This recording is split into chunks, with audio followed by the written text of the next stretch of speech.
Hello friends, welcome to EduSathi, your partner in education. In this video, we will be discussing the concept of negligence and the law of torts. So let's start. The important part of coexisting peacefully in this society is to prevent harm to other people affected by your activities. You cannot do anything which will harm the other persons or the members of the society.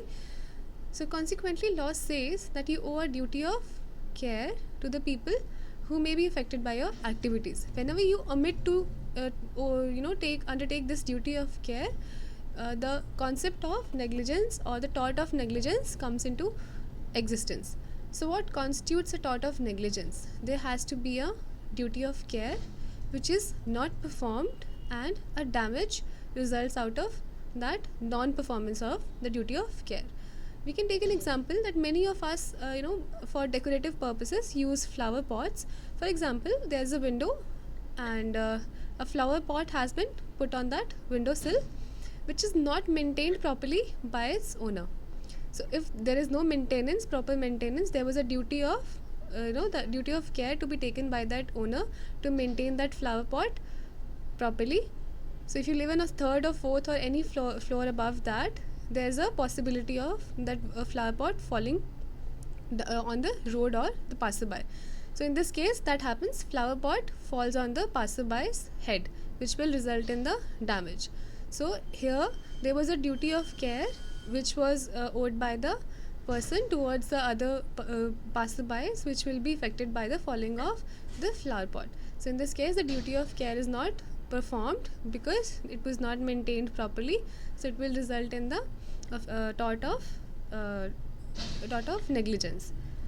So important thing here to note is the duty of care in the tort of negligence is a legal duty.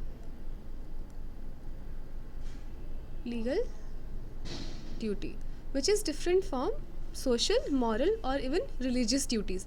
A person can only be held responsible for non-performance of the legal duty which he owed towards other persons or society or even government. So in this case, the person cannot be held responsible for the religious duties or moral duties. For example, if you always donate or donate any temple, any person who gets his or her living from that donation cannot hold you responsible at a later stage when you stop donating that money, because it's a religious duty. That person cannot say that it's your duty to pay that donation because I get my living from your donations. So the religious duties or moral duties or even social duties cannot be included in the duty of care in case of the tort of negligence. And duty is limited to the only to the extent a reasonable man can foresee its consequences. If a consequences which are resulted from the non-performance of duty of care are not foreseeable, in that case you cannot be held responsible for the tort of negligence. So the important fact to be noted here is that consequences should be the ones a reasonable man can foresee. A person cannot be held responsible till the infinity. If you wish to understand more upon the concept of negligence, you can actually go and read the brief of the case of Donoghue versus, I will write the spellings, is Donoghue versus Stevenson. It's a landmark case of 1932 of negligence. If you read this case, you will understand the concept of negligence even more. Then you will understand how the duty of care has been put on a person and who will be having a duty of care in various circumstances. Next we will discuss is that when can we say that duty of care has not been performed or breached, or whatever word we may use. The key here is what was the standard of care that was required to be observed by the person. Standard of care would be a total situational aspect. It would depend upon the situation and the person and the act which has been done by that person. The importance of that act would also affect the standard of care of that was required to be observed by that person. What are the factors which need to be considered for taking into care for taking into consideration the standard of care? First is seriousness of injury versus importance of act. It is important to note that more important the act is, the higher the serious of chances of the seriousness of injury would increase. For example, there's a doctor. At one time, he's treating a person for cold. Treating a person for cold, and another doctor is treating other person for brain injury. So you can see the importance of act involved. Treating a person for cold and brain injury is very different. Brain, any injury which will result out of negligence in brain injury would be of higher magnitude as compared to treating a person for cold. So the more important the act is, the more serious the injury would result. So the factors to be considered for understanding the standard of care required is seriousness of injury versus importance of act. In case of a doctor treating a person for brain injury, doing a brain surgery, the standard of care would be much more higher as compared to the doctor who is treating the patient for cold. Next factor which is to be considered is the magnitude of risk. If you're carrying a loaded gun and on the other hand other person is carrying a walking stick, so what is the magnitude of risk involved? Being negligent in carrying a loaded gun, the magnitude of risk involved in this case is obviously much more higher than in the case of carrying of a walking stick. So the magnitude of risk also plays an important role in the factors for considering the standard of care. Next is the consideration paid. Let's take an example of a 5-star hotel and a roadside dhaba. The more money you will pay for the services, the more compensation you will expect and the more standard of care you will expect from the person or from the 5-star hotel, because you're paying more. For example, you go to a roadside dhaba and you order a biryani there, and the quality and the standard of care in that biryani would be less. You would expect lesser amount of standard of care in this case. If you find a hair, a strand of hair in your biryani in roadside dhaba, then you might not have that much problem as compared to if you find a hair strand in a biryani of a 5-star hotel. So the consideration paid is also an important factor which is considered while taking into care the standard of care required. So these are the 3 factors which a judge would take into consideration while deciding upon the standard of care expected out of a person in a certain situation. So standard of care, as we say, is a total situational relationship, depends upon the situation, the person and the act which has to be done. Let's take a problem. The principle, as we have already discussed, is negligence is complete when there is a duty of care and that duty is breached and it results in some damage. Facts: A surgeon operated upon B. Subsequent to operation, B complained of pain in his abdomen. On examination, it was discovered that A had left a mop in B's stomach. This was the height of negligence of a surgeon. While operating, he left the mop inside the stomach of a person. So in this case, if we see the principle, there was a duty of care on surgeon that he should have taken due care while operating upon a person, and that duty has been breached because he left the mop inside B's stomach, and obviously there is a damage to the person. He is actually having pain and other damages are still to be diagnosed. Let's take the option. First, yes, A will be liable for negligence since there was a complete breach of duty of care. Yes, this can be an option. Let's take other options also. B, A will not be held liable for negligence since it was an accident. No, it was not an accident because he owed a duty of care towards the person, so he should not have breached that duty of care. No, A will not be liable for negligence since there was no real damage done. No, this is not an option. Leaving a mop inside somebody's stomach is obviously a damage done to that person because other ailments are arising. None of the above. Since A is the option which we find the ideal answer for depending upon the principle and facts, so none of the above is also not an option. So answer is that A will be held liable for the negligence because as a surgeon he owed a duty of care towards B and then he breached that duty by leaving the mop in B's stomach. So there was a damage, so he will be held liable for the tort of negligence. Let's take another example. Principle 1. negligence is constituted by the breach of duty owed leading to foreseeable damage. As we already discussed, that the damage should be a foreseeable one to a reasonable man. Principle 2, the damage can be claimed against in a suit of negligence includes mental and physical damage. The term damage is not limited to the physical damage. It could be a mental damage like harassment or any other thing. Let's take the facts. We will keep these two principles into consideration while deciding upon the ideal answer to this situation. Facts. Z is pregnant. She hears a noise of an accident as she is walking up the street to the grocery store. She sees the blood from the accident. She faints and miscarries the child. She sues the bus driver because of whose negligence she suffered a nervous shock. So in this case, we will see the options and see whether there was a duty of care owed by the person, by the driver towards Z, and whether she can claim the negligence of her mental damage, that is nervous shock. Let's take an option. First, A. Z can successfully sue the driver as she has suffered mental trauma as a result of his negligence. No, she had not suffered the mental trauma as a result of his negligence. His negligence stopped when there was a negligence and it resulted in accident. He can be sued for the accident but not the nervous shock of Z, because he could not foresee that due to the accident, some woman who is carrying a child would see it and then she would faint and miscarry the child due to the loss of blood on the road during that accident. So this was not a foreseeable damage. He could not foresee that due to accident somebody walking on the road would suffer nervous shock. So this is not an option.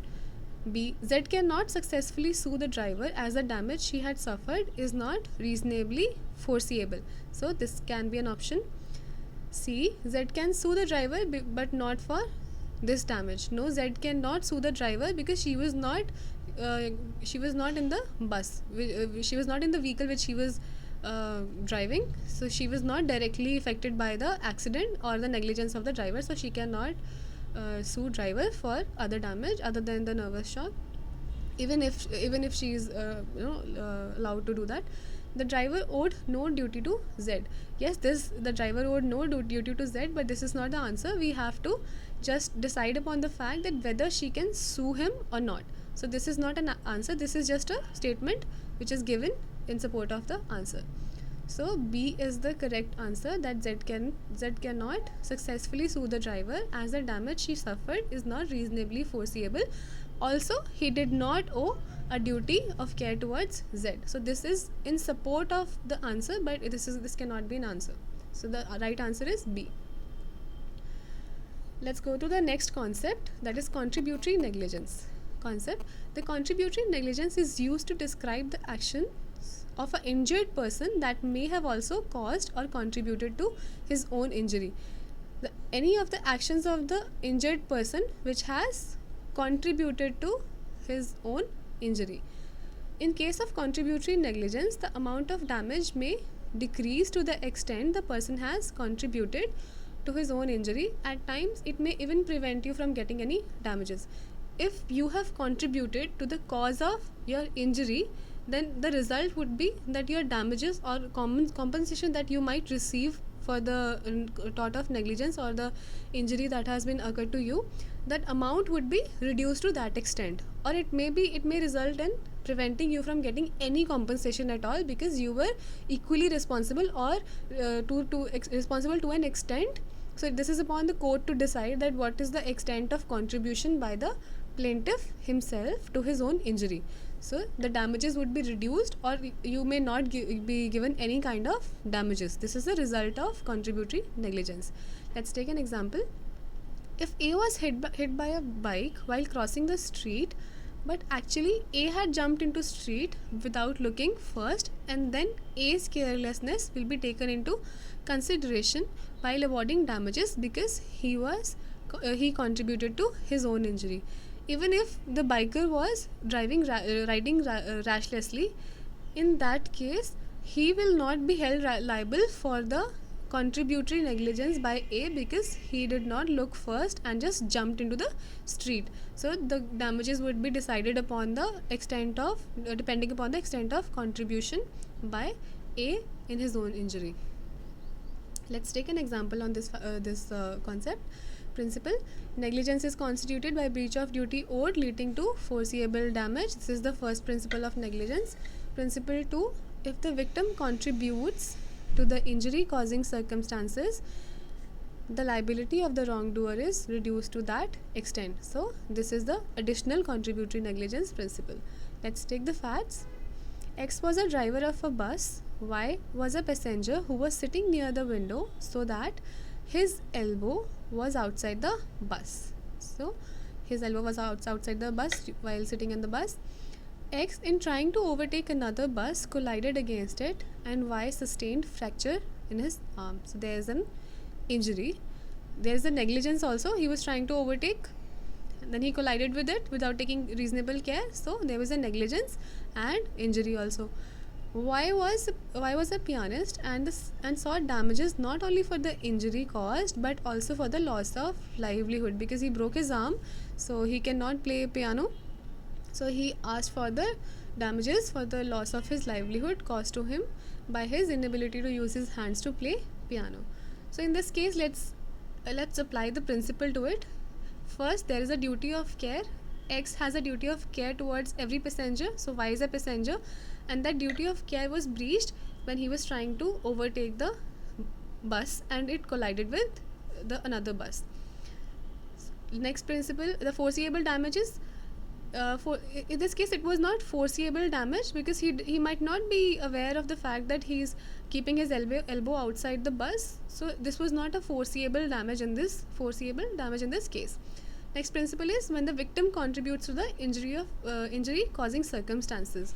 The circumstances were he was actually overtaking the another bus. There was a contribution by Y here when he kept his elbow outside the bus. So he also contributed to the circumstances which led to the injury. So let's decide whether he will be able to get the damages for the injury as well as loss of his livelihood. First option is A. X is not liable for negligence. Such driving is common. No, this is not an option because he is liable for negligent and rash driving while overtaking another bus. Next option is B. X is liable for negligence but so is Y. This option clearly indicates the contributory negligence, that X is liable for negligence to the extent he was overtaking the bus, but Y is also responsible for the act of keeping his elbow outside. So this could be an option. C. X is liable. Absolutely no, X cannot be held liable. Absolutely, because there was a contribution from Y's side also. D. X is liable for negligence and there is no contributory negligence, but X is not liable for loss of livelihood as this damage was not foreseeable. So it actually ignores the contributory negligence part of it, so this cannot be an option. So the right answer is X is liable for negligence but so is Y. So in this case, the court will decide to what extent the damages will be paid by X to Y for the injury caused, but he might not be directed to pay for the damages for the loss of livelihood since Y has contributed to the circumstances leading to the injury. Another concept which has evolved in the era of negligence is the concept of strict liability. This concept is being liable even when you were not negligent. So you might say that till now we were discussing that if a person is negligent, he has done something wrong or breached his duty of care, he will be held liable. But there are certain circumstances, there are certain exceptions which developed after certain cases and situation in the cases. So this is where even though you were not negligent, you will be held responsible, and it is known as no fault liability. Let's discuss how a person can be held liable even though he was not negligent. Since liability is fastered even though there is no negligence, it is also called no fault liability. Definition: when you, for your own purpose, bring to your land you bring to your land or keep there, anything likely to do mischief, if it escapes, you will be held liable for all the damage which is natural consequence of such things escape. So it says the essentials of this principle of strict liability is: you put your land to a non-natural use by bringing to your land a dangerous thing, anything which will cause harm to another people, and you bring it to your land for the non-natural use of that land. Second essential is that dangerous thing escapes. There must be an escape of that dangerous thing to result in strict liability. You are liable for the natural consequences of the escape from resulting from the escape of that dangerous thing. So there must be a non-natural use of your land by keeping or bringing a dangerous thing to your land. There must be an escape of that dangerous thing, and all the consequences of that things escape, and any damage resulting from those consequences would make you liable for that offense, even though you were not negligent. If you wish to understand this concept even more, the concept had started from the case of, I'll write the name of the case here, Rylance versus Fletcher. It's a landmark case with which the concept of strict liability started in the year of 1868. In this case, the person had built a reservoir, and the water had escaped from that reservoir.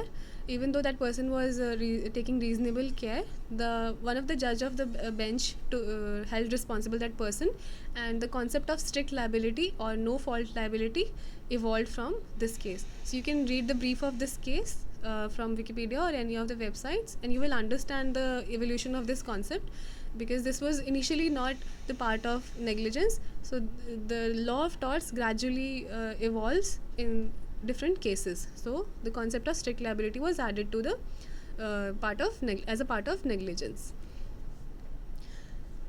What is non-natural use? Non-natural use would mean there is some special use, bringing it would increase the danger to others, and must not be merely an ordinary use of land. It should not be an ordinary use of land. There must be some special thing which is done, which with which the danger to other persons have increased. For example, bringing and storing explosive material in your house. If you're storing explosive material in your house, this actually has increased the risk of explosion and harm to the neighboring persons and other people. Or another example could be growing poisonous plants in your in your house or in the lawn of your house would also amount to non-natural use. Keeping a tiger as a pet, it's not allowed, and if you do that, it's an abnormal use of. So basically, it's putting your land into an abnormal use. It should not be a ordinary use.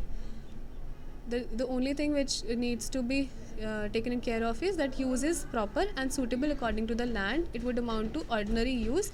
Anything other than this would be non-ordinary, non-natural use of the property.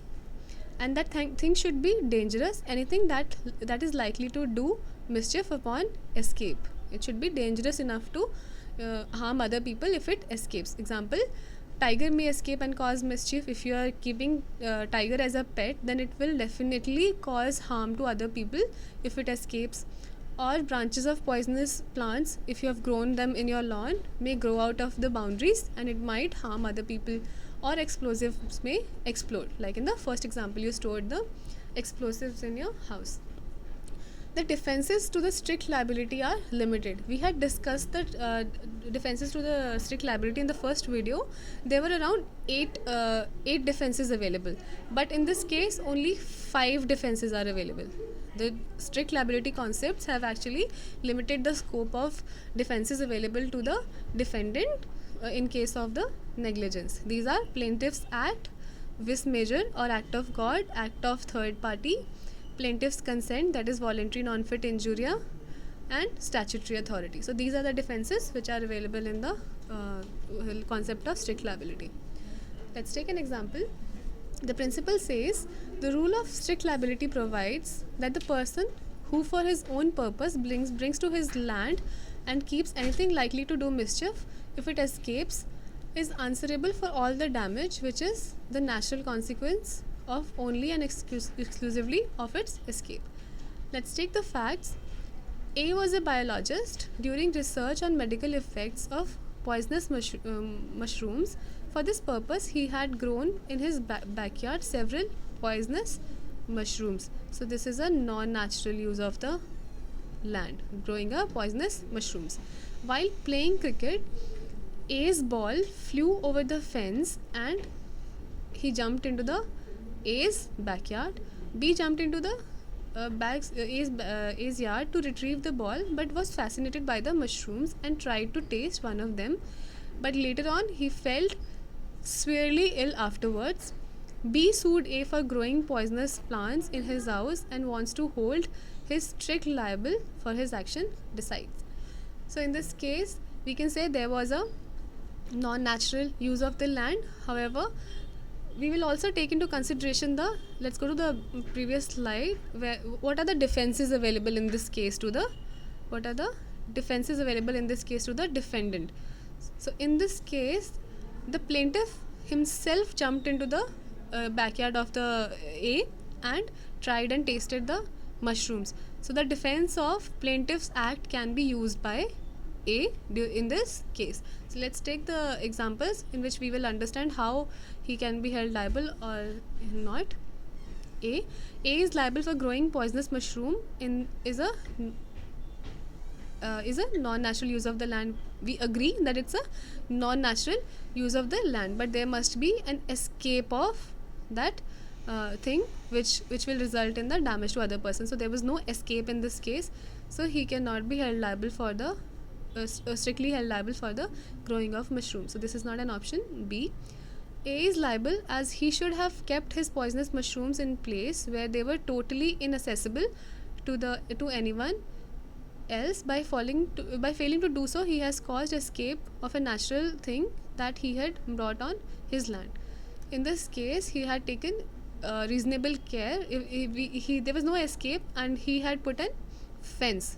There is a mention of fence, so that means he had took a reasonable care and there was no escape of the mushrooms. It was B who came to his yard and tasted them, so this cannot be an answer. C, A is not liable as he has not caused the escape of the mushrooms, so this could be an answer because there was no escape of the mushrooms. D, A is not liable as B entered into A's property without his permission, thus committing a fault on his own, and this was the cause of injury, thus A is not held liable. This can also be an answer. So in this situation, we will take the second option because this cannot be a good explanation to the act because there was no escape, so he cannot be held liable. But the closer and more clear answer is B's own act, because A can take the defense of plaintiff's own act, like we already discussed the defenses which are available in this case. So here A was not liable because he can take the defense of plaintiff's own act because he entered into A's property without permission, thus committing a fault of his own, and he has sustained injury because of his own act and there was no escape of mushroom. This is a supportive answer, but this cannot be only explanation to the situation. The correct explanation would be that the injury had occurred to B because he done something wrong on his own which resulted in his own injury. So D is the right answer. Next concept after strict liability which evolved is the concept of absolute liability. The concept of absolute liability, the definition says, if an enterprise is engaged in a hazardous or inherently dangerous industry, let's underline this, industry that poses potential threat to the safety of the persons working in the factory and residing in surrounding areas, then if any harm ensues on account of such activity, the enterprise must be absolutely held liable to compensate such harm. This concept is a next stage to the concept of strict liability. There is no defense, there is no mention of any defense in this case. This is not a no-fault liability. None of the 8 defenses are applicable here. So this is an absolute liability that has been put on the person who does, person or enterprise which holds any hazardous or inherently dangerous industry. The concept of absolute liability emerged in the case of Bhopal gas tragedy. That was in the year of 1984. Sorry, 1984, when the Union Carbide is a factory which has been set up in Bhopal, Madhya Pradesh. There was a gas which they used to produce, that is methyl isocyanate, which is the short form is MIC.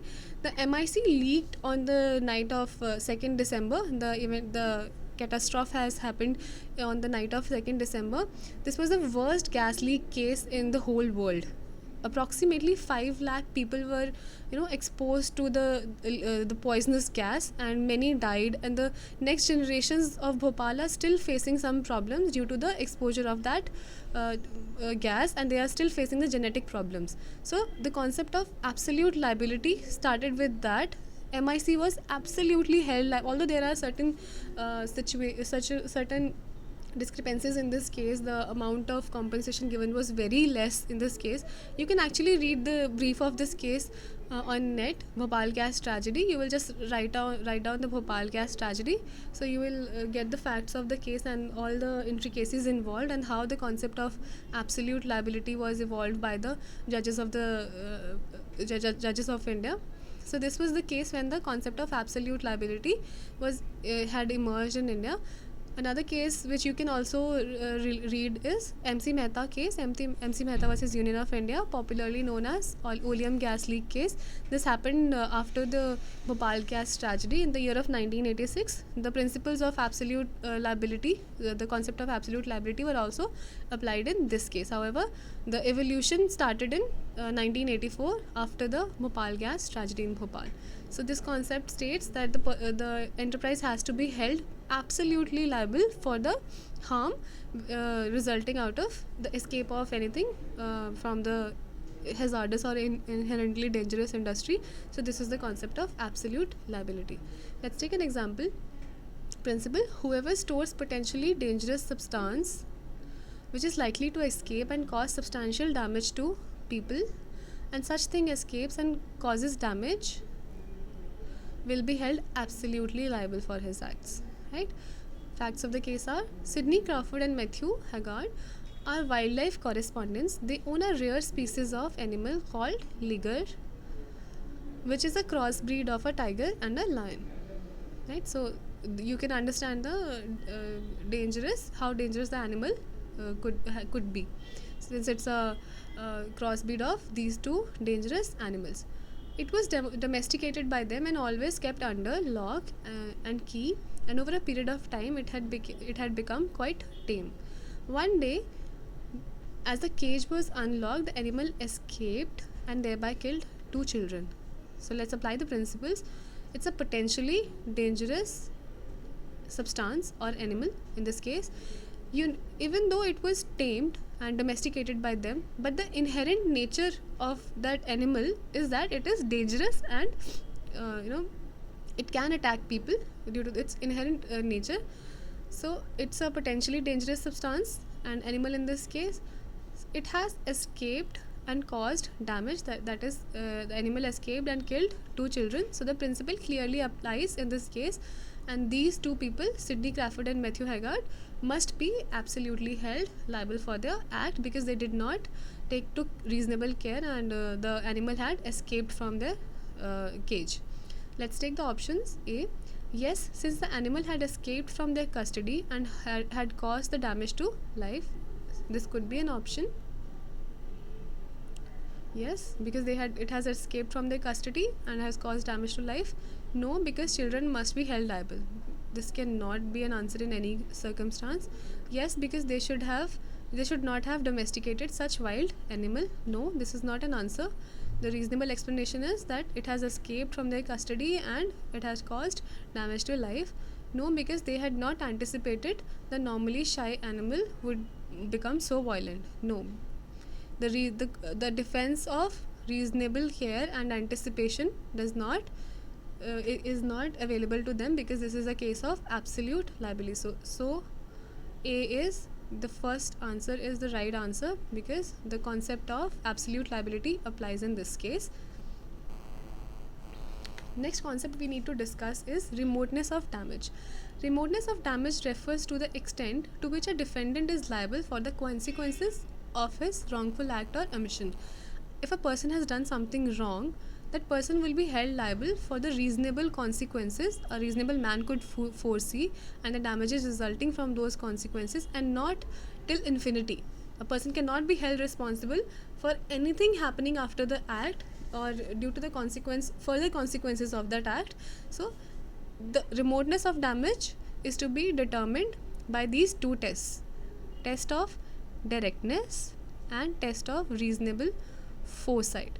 To what extent a person can be held liable for the actions done. In the first test, a person is liable for all the direct consequences of his wrongful act. It does not matter if he could foresee the act or not. The tricky area is direct consequences mean there must be no intervening act.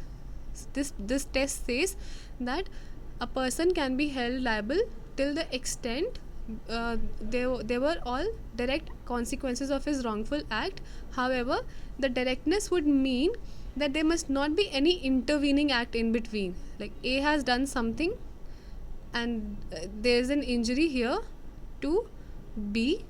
So if the injury has occurred from the direct consequences of A's act to B and there is no intervening act, for example there is no contribution of C in his injury, in that case the test of directness apply. So A will be held liable only for the actions till the time it's a direct consequence of his actions, not any other action or any other act which has intervened in between.